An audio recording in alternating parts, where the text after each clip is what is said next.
Madami nga pala akong nababasang mga comments na ang sinasabi ng mga kababayan natin, bakit daw nagugutom yung mga tao dito samantalang napakalawak ng lupain nila. Totoo yan, malawak talaga yung lupain nila, pero marami talaga sa kanila yung mga tamad. Pero hindi naman lahat. Meron din sa kanila mga masipag, magtanim, maghanap buhay. At yan po yung content natin ngayon. Nagpunta ako dun sa isang village nung isang kaibigan ko.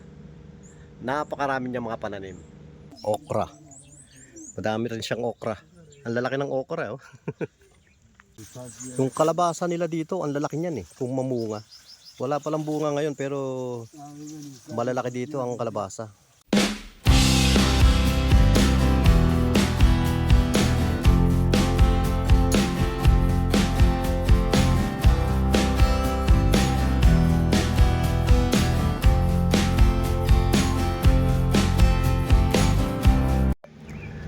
Magandang araw mga kabayan.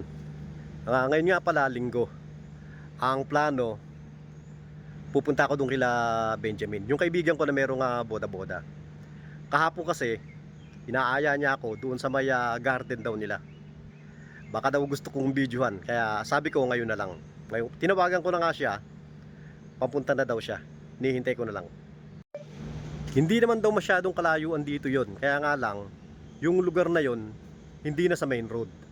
Bali, papasok doon sa may gawing likuran nung pyramid. At doon sa lugar na yon, hindi na nakakapasok yung mga ibang sasakyan doon. Mga motorsiklo na lang. Kaya mamaya makita natin kung ano talaga yung tsura ng lugar.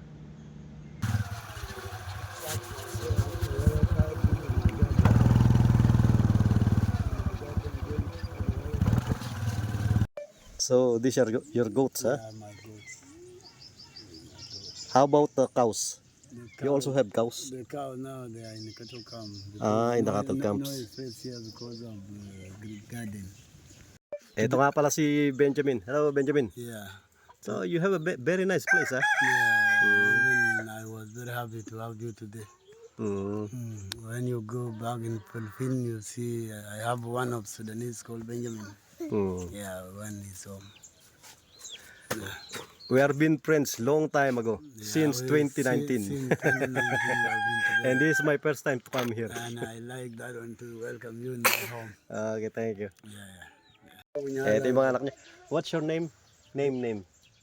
It's called Emmanuel Mangor.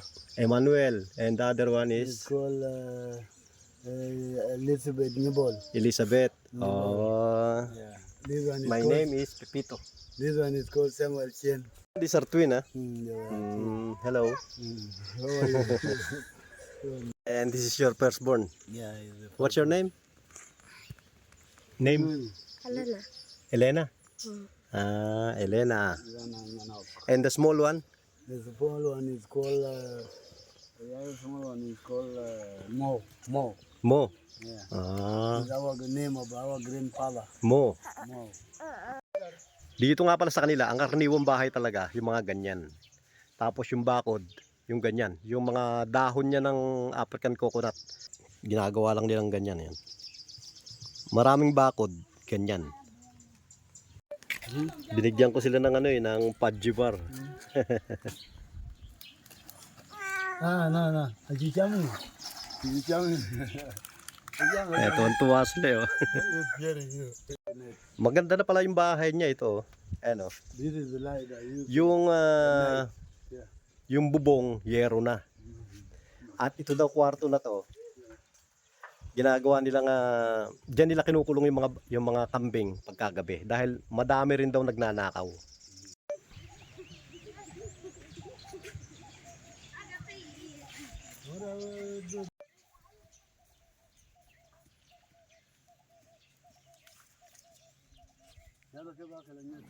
Ipinakuha niya ng mga mani yung mga anak niya.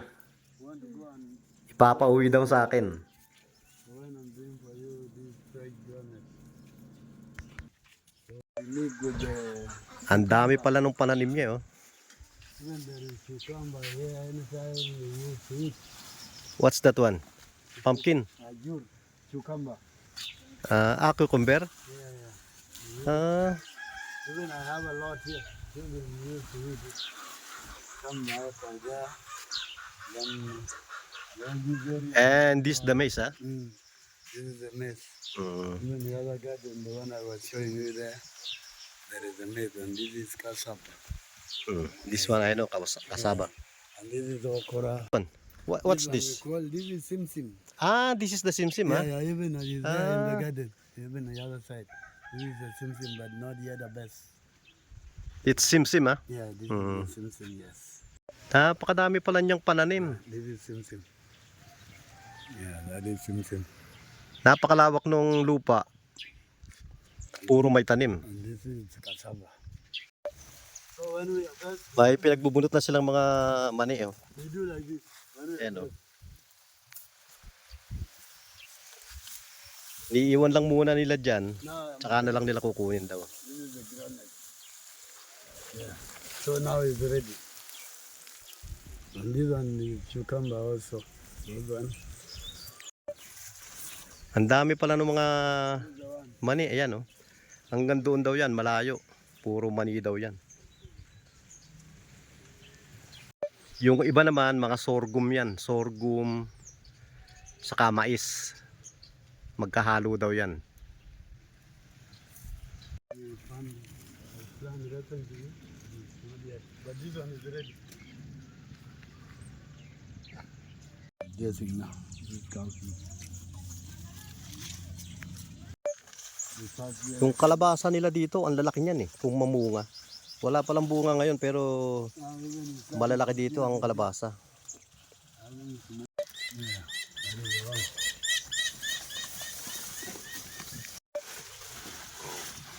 Meron din siya dito nung pipino, pero yung walang tinik. Madami siya kinuha eh. Ito, meron dito. Ayan. Even you pick. But still small, it's okay.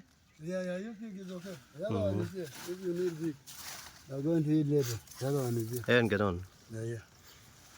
We'll go with it. Ayan naman kasaba. Kamoting kahoy. Marami rin siyang tanim na ganyan. Yung mais ang napakarami. Kaya nga lang, maliliit pa sa ngayon. Ayan o.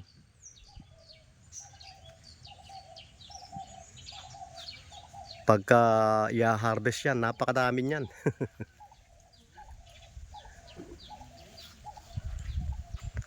Okra. Madami rin siyang okra. Ang lalaki ng okra, oh.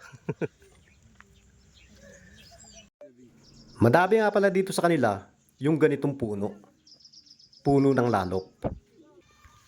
Ganyan yung dahon at yan yung bunga.